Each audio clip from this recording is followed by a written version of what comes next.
Siap. 1, 2, 3. Assalamualaikum. Waalaikumsalam warahmatullahi wabarakatuh. 4. Selamat pagi semua. Pagi, Bu. Boleh kabarnya pagi? Baik. Alhamdulillah. Puji syukur kehadiran Allah Subhanahu wa taala karena pada pagi hari ini kita bisa berkumpul di tempat ini di sekolah kita bersama untuk melanjutkan proses kegiatan belajar mengajar. Ya. Tidak lupa juga salawat serta salam semoga selalu termasukkan kepada Nabi besar bagi kita dan Muhammad sallallahu alaihi wasallam. Ya, karena berkat beliau sehingga kita bisa berada di alam yang beneran terhindar dari alam jahiliyah. Oke, sebelum kita mulai pelajaran hari ini, alhamdulillah kita memulainya di bab belajar. Kita belajar sama, saya pimpin doa, Teman-teman, sebelum kita belajar, marilah kita berdoa bersama. Doa dimulai. Bismillahirrahmanirrahim. Alhamdulillahirabbil alamin. Arrahmanirrahim. Maliki yaumiddin. Iyyaka na'budu wa iyyaka nasta'in. Ihdinas shiratal mustaqim. Shiratal ladzina an'amta 'alaihim ghairil maghdubi 'alaihim waladdallin. Amin. Oke, sebelum kita mulai pelajaran pagi hari ini, Ibu mulai cek kehadiran dulu ya. Siapa-siapa yang hadir di proses pembelajaran kali ini? Nur Cahyani? Hadir, Bu. Wadara Lawati? Hadir, Bu. Sakina Nur Aulia? Hadir, Bu. Yafarudi? Hadir, Bu Guru. Badri? Hadir, Bu. Elisa Fitri? Hadir, Bu. Salmayanti? Hadir, Bu. Serlinawati? Hadir, Bu. Oke, semua hadir ya? Ya. Oke. Coba buka bukunya untuk bab selanjutnya di bab 11.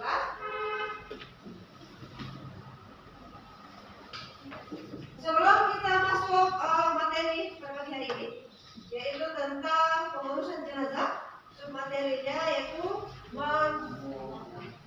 memandikan dan mengusahakan jenazah. Tapi sebelum kita masuk ke materi tersebut, apakah masih ada yang ingat materi minggu lalu? Materi minggu lalu tentang apa? Ya, berbakti kepada orang tua dan guru. Kemarin sudah dijelaskan ya? Bagaimana cara kita berbakti kepada orang tua, kenapa kita harus berbakti kepada orang tua. Sekarang guru lagi ya. Bagaimana, mengapa kita harus berbakti kepada orang tua? Saya, Bu. Ya, dari Fitri, Karena orang tua yang melahirkan dan membesarkan kita. ya. Jadi kenapa kita harus berbakti kepada orang tua? Karena ayah dan ibu kita, terutama ibu ya, ibu yang telah mengandung dan membesarkan kita, melahirkan, memberikan kita kasih sayangnya, ya toh? Jadi cara kita berterima kasih adalah dengan cara berbakti atau mematuhi segala apa yang mereka perintahkan selama perintah dan selama apa yang mereka sampaikan itu tidak lari dari ajaran Al-Quran dan Hadis. ya, dan hadis. Oke, sekarang kita masuk materi ini ya, penyelenggaraan jenazah. Ya, sebelum kita masuk ke penyelenggaraan jenazah, kematian adalah sesuatu hal yang pasti. Ya toh? Semua makhluk di bumi ini, baik manusia, tumbuhan ataupun hewan, pasti akan mengalami kematian. Dan itu sudah ditakdirkan oleh Allah, sudah ditentukan waktunya. Kita sebagai manusia tinggal menunggu waktu. Kapan kita akan menjemput kematian tersebut atau kematian tersebut datang kepada kita. Oleh karena itu, ya, sebagai umat yang baik, yang siap menjelang kematian, kita harus mempersiapkan diri. Apa yang kita siapkan? Yaitu ya, berbuat amal soleh, menjalankan perintah Allah dan Menjauhi larangannya. ya, menjauhi larangannya. Ini sesuai dengan dalil yang terdapat di mana? Quran surah Al-Imran. Ya, Quran surah Al-Imran. Oke, dalil tentang kematian tersebut terdapat dalam surah Al-Imran. Ya, bagaimana semua makhluk hidup itu yang ada di muka bumi ini pasti akan mengalami kematian. Coba Fitri bacakan ayat yang disebut. A'udzu billahi minasyaitonir rajim.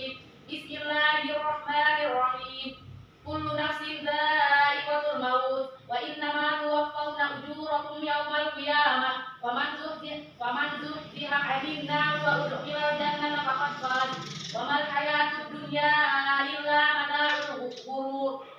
Artinya, Oke, jadi itu ayatnya ya. Coba baca ayat ini. Bacakan arti dari ayat tersebut. siapa yang bernyawa akan merasakan mati, dan hanya pada hari kiamat sajalah diberikan dengan sempurna balasanmu. Barang siapa dijauhkan dari neraka dan dimasukkan ke dalam surga, sungguh dia memperoleh kemenangan. Kehidupan dunia hanyalah kesenangan yang memperdaya. Oke. Jadi itu ya, itu adalah dalil dari tentang kematian. Semoga dalil itu menjadi pengingat buat kita ya, bahwa setiap yang bernyawa di muka bumi ini pasti akan mati. Dan untuk itu kita harus mempersiapkan diri dengan cara apa? Dengan cara beramal soleh, menjalankan semua perintah yang diperintahkan oleh Allah dan menjauhi semua larangan yang dilarang oleh Allah Subhanahu wa taala. Adapun tindakan yang harus kita lakukan pada saat menghadapi orang yang baru saja meninggal.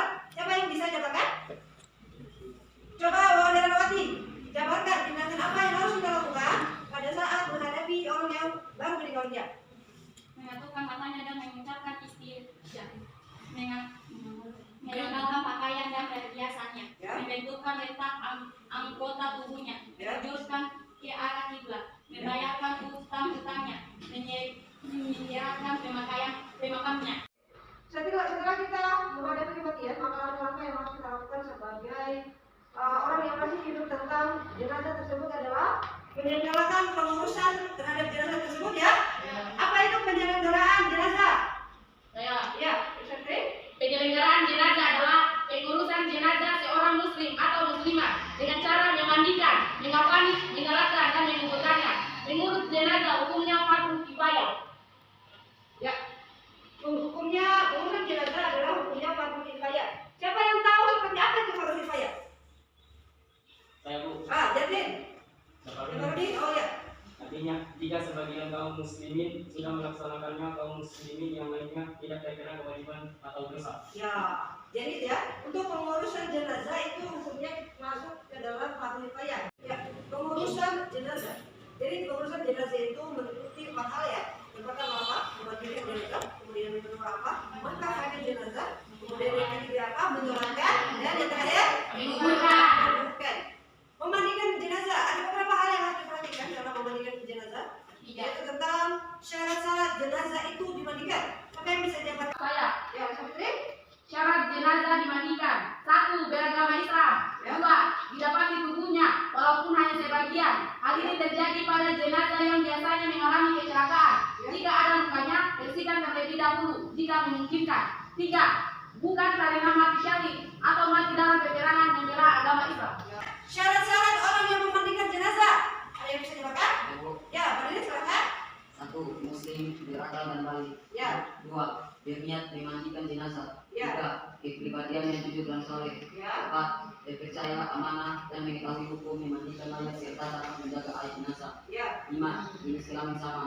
Ya. Jenazah laki-laki dimandikan oleh laki-laki, jenazah perempuan dimandikan oleh perempuan, kecuali suami istri atau mahramnya. Ya.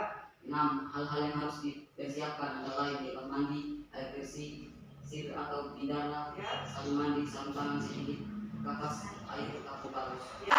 Sekarang kita masuk ke tata cara untuk memandikan jenazah tersebut. Siapa yang bisa dijabarkan? Saya, Ya, Sarwati. 1. Jenazah dibaringkan di balai atau tempat lain yang memiliki standar, hindari terkena hujan, sinar matahari dan tertutup, tidak terlihat kecuali oleh orang yang memandikan dan mahramnya. Ya. 2.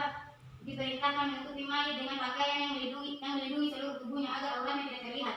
3. Pihak yang memandikan memakai sarung tangan. Air yang digunakan untuk memandikan mayat adalah air suci dan disunahkan dilakukan dengan sisir atau darah atau laturan kapan.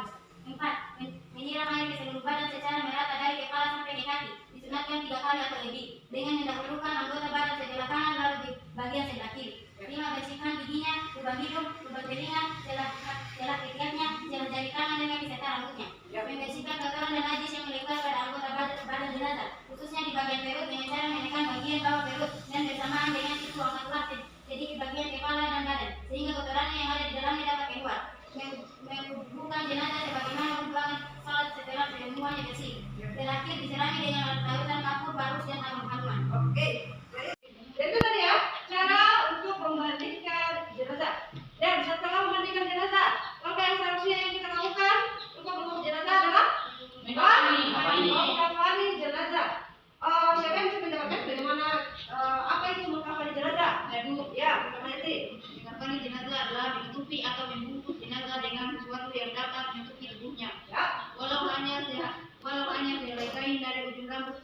administratif. Ya. Meskipun para usaha ahli fikih menilainya antara batas minimal dan batas sempurna.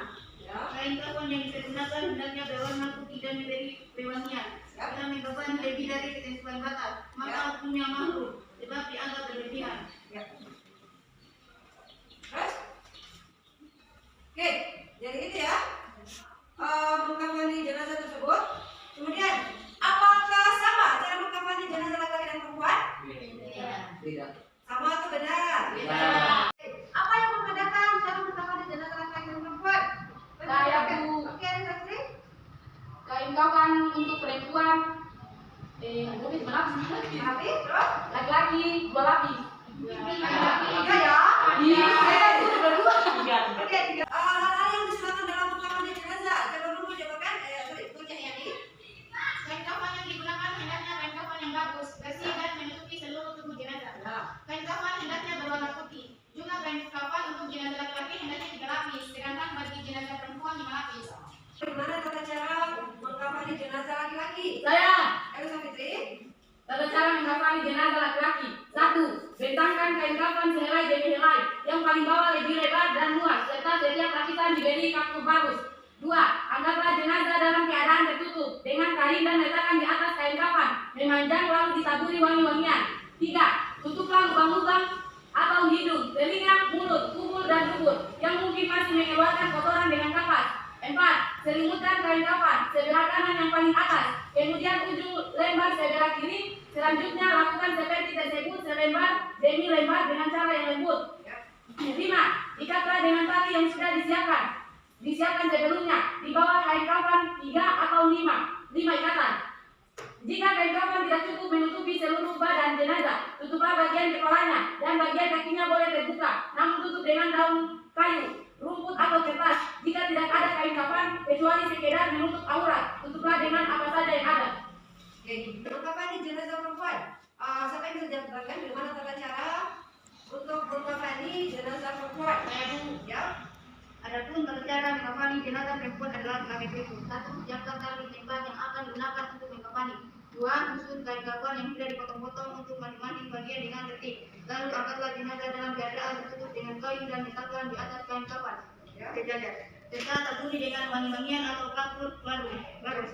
3. Tutuplah lubang-lubang yang mungkin masih mengeluarkan kotoran dengan kapas. 4. Tutupkan kain pembungkus pada kedua pahanya. 5. Pakaian sarung juga turunannya. 6. Rapikan rambutnya lalu gulungkan ke belakang pakaian berukun. Membungkuskan dengan lembar kain.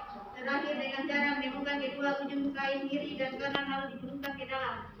Ikat dengan tali pengikat yang telah disiapkan. Ya. Jadi itu ya. Tata cara mengkafani jenazah perempuan. Kemudian ada sebuah perbedaan. Kalau kemarin kita sudah melewati pandemi ya. Ya, pandemi atau COVID-19, otomatis cara pengurusan jenazah COVID-19 itu berbeda, ya toh? Berbeda dengan tata cara pengurusan jenazah pada umumnya. Kenapa berbeda? Karena seperti yang kita ketahui bahwa COVID-19 adalah sebuah penyakit yang menular, ya kan? Ya, jadi pengurusan jenazahnya pun dilakukan secara tertutup. Boleh dibilang syarat-syaratnya sudah tidak memenuhi lagi seperti pengurusan jenazah pada umumnya, ya toh? Ya, karena ada beberapa hal yang harus diperhatikan. Apa yang diperhatikan? Jenazah tersebut supaya tidak menyebarkan penyakitnya kepada